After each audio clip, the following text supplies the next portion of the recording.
Olá, meu nome é Gustavo Meireles, eu sou médico radiologista, presidente do conselho da IDR, Inteligência Diagnóstica Remota, e empreendedor na área de saúde. Esse é mais um episódio do ExpertCast, que é um podcast focado em inovação em saúde e tem o apoio da AGFA. Em cada episódio, recebo especialistas em temas relacionados à inovação, especialmente na saúde. A ideia é te deixar por dentro do que há de mais atual nas novas tecnologias no setor e também das tendências e novidades que estão vindo por aí.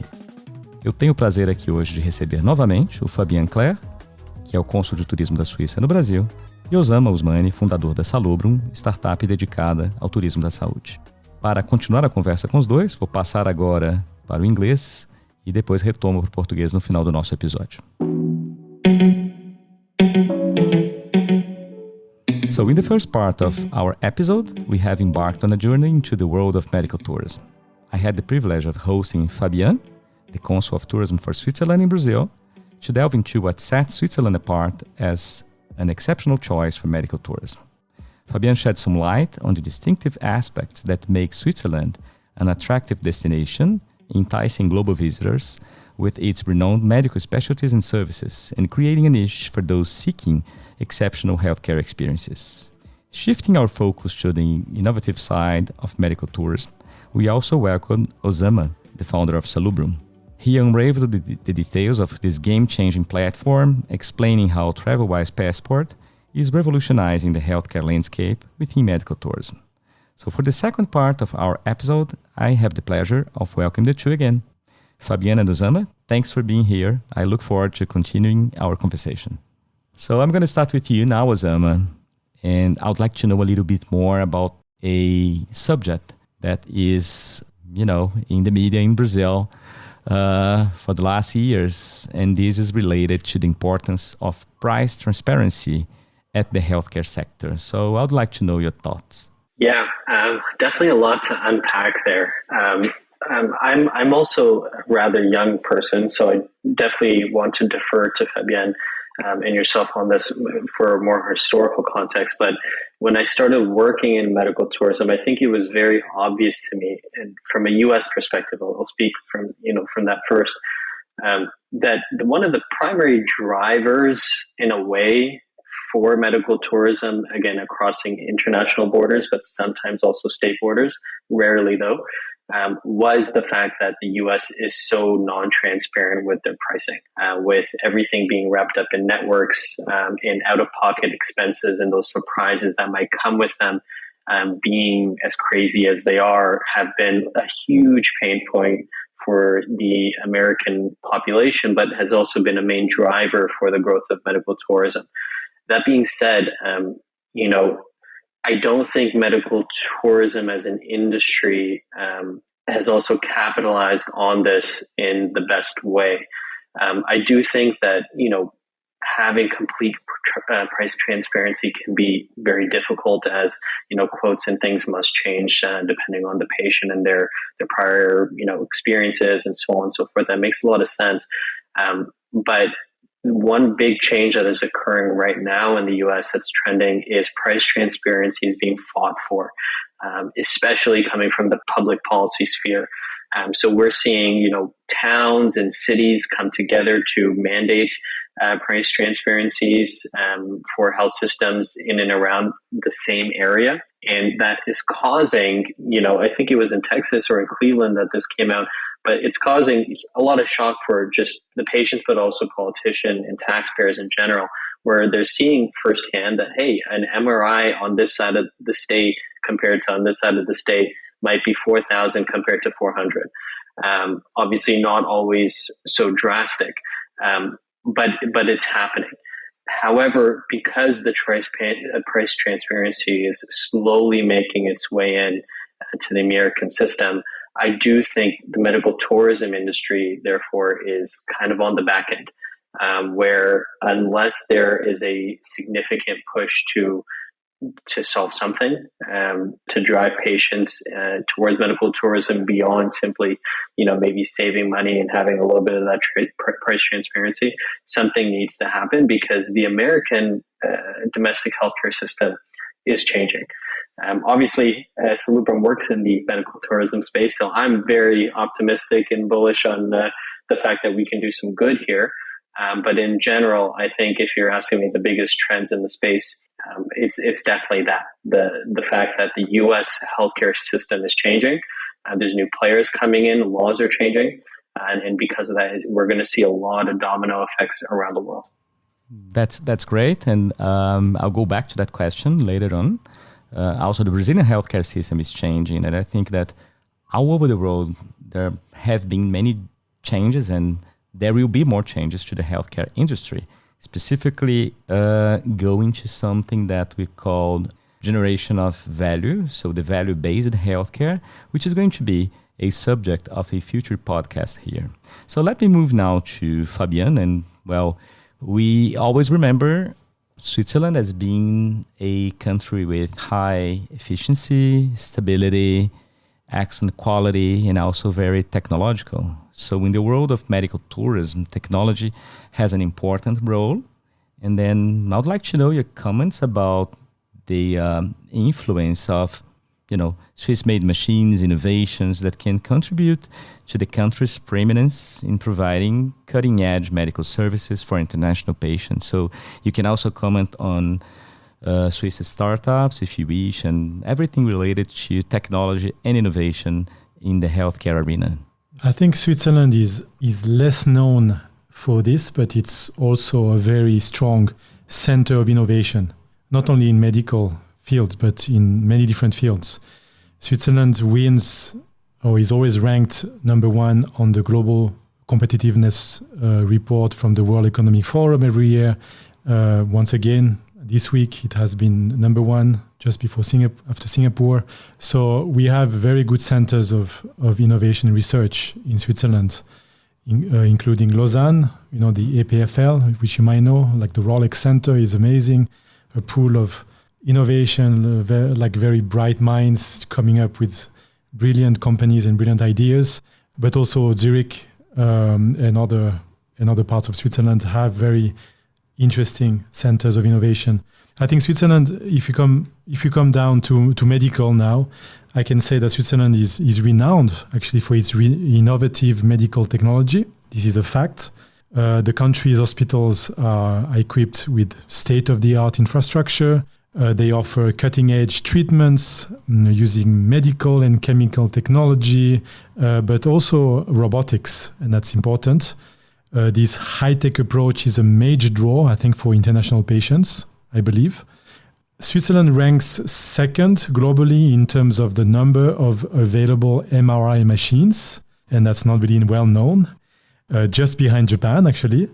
This high availability of advanced technology also translates to shorter treatment times, of course, and that's very important for international patients, once again. In Swiss hospitals, medical experts and engineers collaborate to develop state-of-the-art medical technology, leading to effective technologies with practical medical applications. I can just say a few examples like invasive surgeries, for example, or hybrid operating theaters, and also the use of the Da Vinci robotic surgical system. These are a few examples of this state-of-the-art technology. Another example that I like to share is one of the clinics called Clinique Générale Beaulieu in the western side of Switzerland.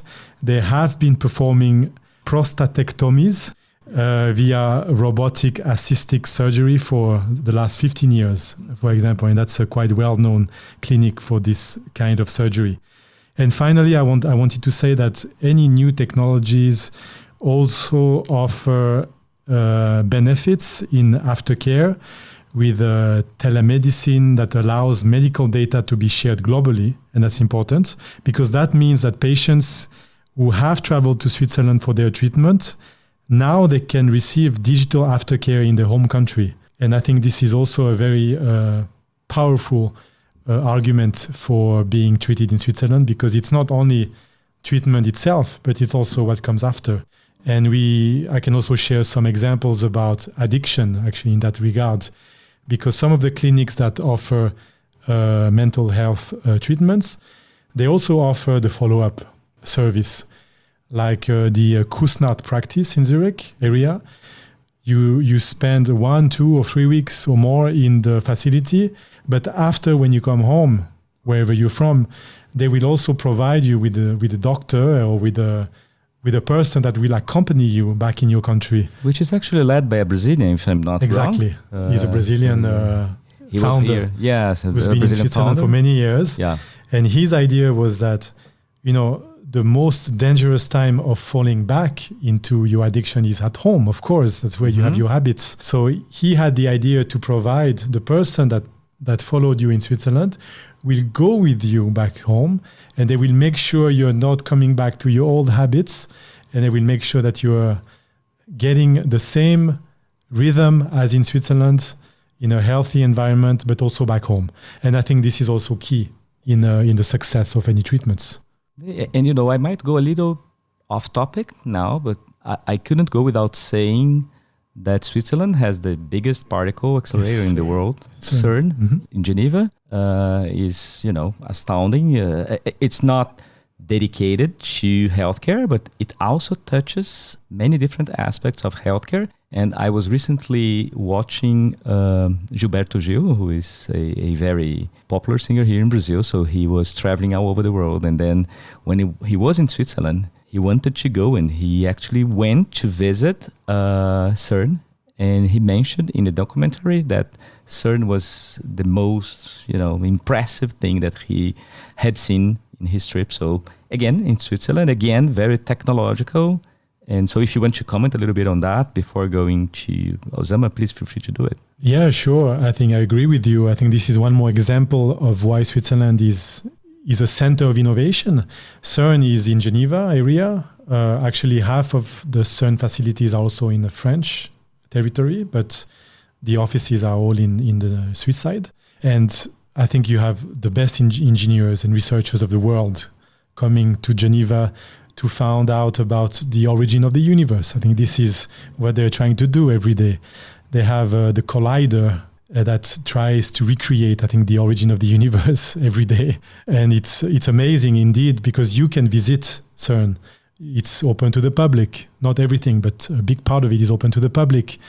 And a link to tourism now is that they just renovated the visitor center now.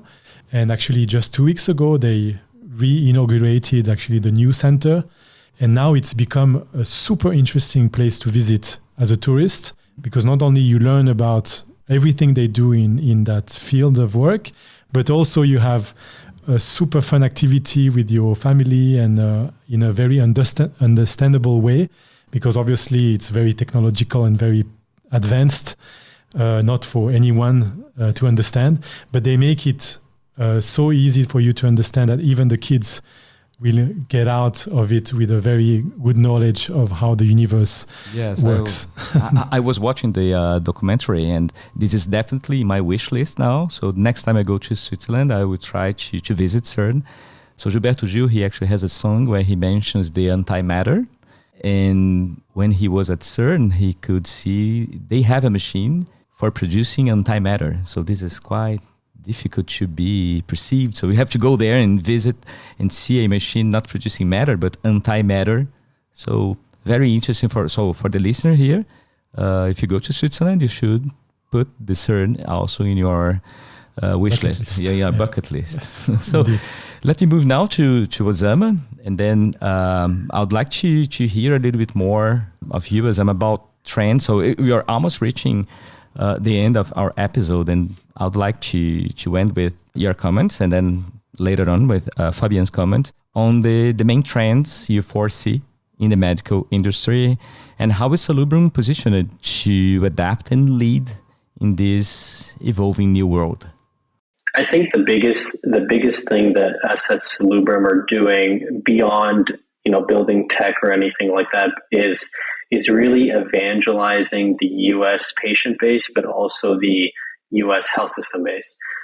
Specifically, we're doing that by, again, building out a PPN that is really built of international clinics and international providers. with a mix of private individual practitioners from North America. We do hope to replicate this in other areas in the UK and so on and so forth later on. But I think for us, the reason that we're doing this is, again, building on what I mentioned before, there's a huge shift going on in the US healthcare system. A lot of new players coming in. And we see that the future of medical tourism being US, retail health companies, I would say retail health companies like CVS Health, Walmart Health, them coming in revolutionizing in their own way primary care and how that's usually delivered, but also giving and platforming international clinics through companies like us, where our PPN can slot themselves into, again, a Walmart Health or a CVS Health, and basically take care of their patients for a lower cost alternative. It doesn't cannibalize the current market of the US and the referral system that exists. It slots right in there, right adjacent to it, which is something that I think is really important for those players like CVS Health who want to have a light lift for this, of course.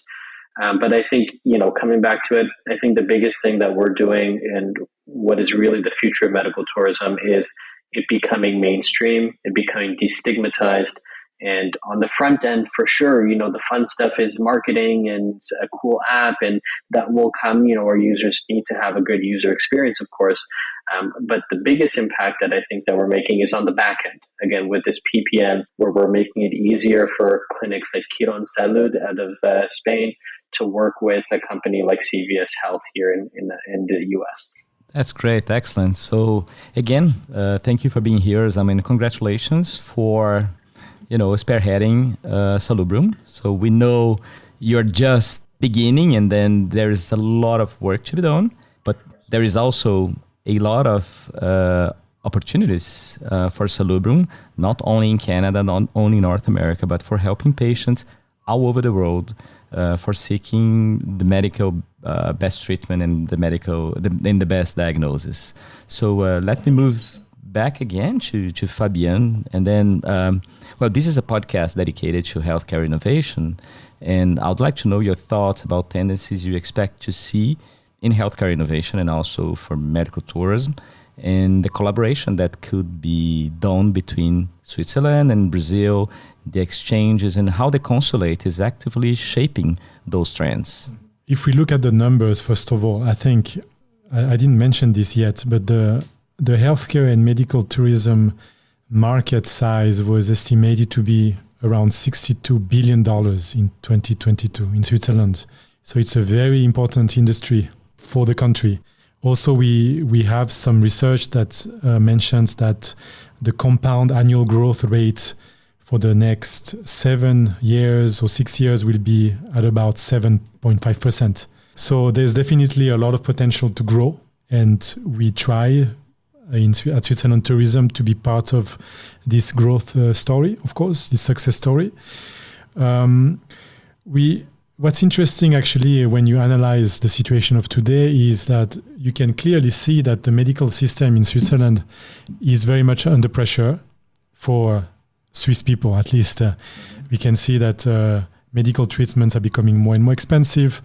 In Switzerland, we have a mandatory health insurance that everyone has to contract. You cannot live in Switzerland without a health insurance.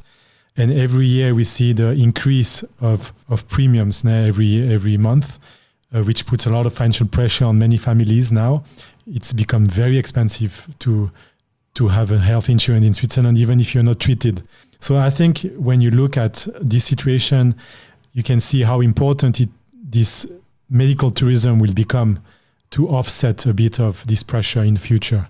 So I think this is part of my contribution at the consulate. We will continue to promote this destination as a top-notch medical treatment destination, of course. We will work a lot with the medical field here in Brazil. My intention is to also work with doctors like yourself to raise awareness about our destination, about what we offer, about how we can work together, not in a competitive way, but in a complementary way, as I said before. We will also work with the final consumer. We will try to do a lot of activities to promote medical tourism to the final consumer in Brazil. We actually had the visit of a few clinics in March this year to expose a bit of what they do to the final public. So we did a few events at the Iguatemi shopping mall, for example, or Cidade Jardim. We tried to reach out to the AAA public here in Brazil because it's an expensive thing to do in Switzerland, of course. So I think B2B and B2C will be the main focus for the consulate and Switzerland tourism in the future years. And working together with people like you, I think it will be key in the success of our promotion here in Brazil. Thank you so much again, Fabien. And well, as we wrap up this episode, I'm confident that, much like myself, you've gained valuable insights from our engaging discussion with Fabien and Osama on the topic of medical tourism. So, Fabien, Osama, thank you so much for being here again and for sharing your expertise and perspectives. If you just want to give a final word about, the consulate here in Brazil, and then for those who want to know a little bit more about medical tourism in Switzerland, or if they plan to go to Switzerland, if they need some advice. So if you want to speak a little bit more about the consulate, and then Osama, if you can also give your final words about Salubrum. So I will start with Fabien. Sure. So the consulate offers various services, of course, to anyone wishing to expand their knowledge of Switzerland. So we have a culture department, we have a visa department, of course, but we also have a business engagement department, a Swiss business hub that can cater to everyone having a company wishing to get established in Switzerland from Brazil, or vice versa, Swiss companies wishing to be established in Brazil. We have an innovation department, that Swiss Next also, that looks into everything that has to do with innovation, education, technology. And we have the tourism department, that is mine, that is focused on leisure tourism, but also business tourism in Switzerland. So you find any service you want at the consulate here on Paulista in São Paulo. But I think the main source of information for anyone wanting to go to Switzerland would definitely be the website, because it has everything you need in terms of information. So myswitzerland.com and myswitzerlandbr for the Instagram, that also inspires people to travel to Switzerland. That's great. Thank you. And what about Salubrum, Osama, if you just want to mention the website, and for those seeking more information about your startup, and also for those who probably could try to collaborate with you. So how can they reach you? Yeah, 100%. If you're a clinic, provider group, or a hospital group, or even an individual practitioner in Brazil or anywhere in South America, please feel free to get in touch with us. You can reach out to me directly or Dr. Meireles here, and I'm sure we can make that happen. Please follow us on LinkedIn and keep up with our journey. We are obviously a startup, as Dr. Meireles mentioned, but we do have a few key partners, and we're growing quickly. So if you're a clinic and if you want to join our growing PPN, this is probably the best time to do so.